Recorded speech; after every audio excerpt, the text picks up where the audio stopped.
আজকে আমি ভীষণ এক্সাইটেড কারণ অনেক দিন পর আমি সুপার ক্লে ইউজ করে একটা লং ভিডিও বানাতে যাচ্ছি।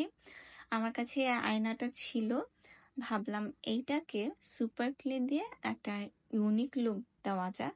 তবে আমি সেই ভাইরাল ফুলের যে মিরর সেটা আমি বানাবো না, আমি প্রিন্টারেস্ট ইন্সপায়ার্ড একটা মিরর বানাতে যাচ্ছি।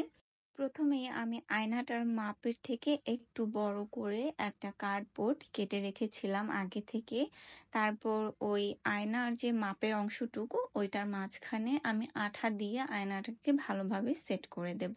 আঠাটা যখন শুকিয়ে যাবে, আয়নাটা যখন একদম বসে যাবে, তারপর আমি ক্লে দিয়ে এই আয়নাটাকে ডেকোরেট করা শুরু করব। প্রথমে এই নীল রং এবং সাদা রঙের ক্লে মিক্স করে হালকা একটা নীল রঙের শেড বানাই, তারপর এটাকে লম্বা রোল করে এরকম একটা লতির মতো বানাই, যেটাকে আমি আঠার সাহায্যে এক্সট্রা যে আয়নার চারপাশে কার্ডবোর্ডের অংশ রয়েছে সেটার উপরে এভাবে লাগিয়ে ফেলি আর বাড়তি অংশটা কেটে ফেলি। তো এটা লাগানো হয়ে গেলে তারপর আমি আস্তে আস্তে এই আয়নাটার চারপাশে কিছু চার্মস অ্যাড করব। প্রথমে আমি ক্লে দিয়ে স্ট্রবেরি বানাই। আমি এখানে চেষ্টা করি স্ট্রবেরির যে ডিটেলস আছে দানা দানা সেটাও অ্যাড করা সাদা ক্লে এর মাধ্যমে। তারপর স্ট্রবেরিটা রেডি হয়ে গেলে আঠার মাধ্যমে আয়নাটার এক সাইডে এভাবে লাগিয়ে ফেলবো। তারপর আরো নানা রঙের ক্লে দিয়ে আস্তে আস্তে পাতা, ফুল, একটা লাভ শেপের চার্ম, আবার ফুল, পাতা, কিছু ছোট ছোট বল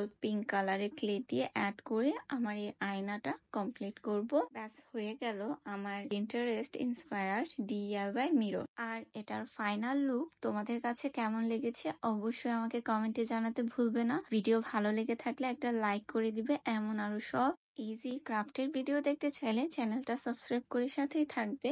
আর নেক্সট ভিডিওতে কি দেখতে চাও অবশ্যই আমাকে কমেন্টে জানাবে। আমি চেষ্টা করব এখন থেকে প্রত্যেক দিন তোমাদের কমেন্টের মধ্য থেকে একটা টপিক চুজ করে ভিডিও বানানো। তো সবাই ভালো থাকবে, দেখা হবে নতুন কোনো ভিডিওতে।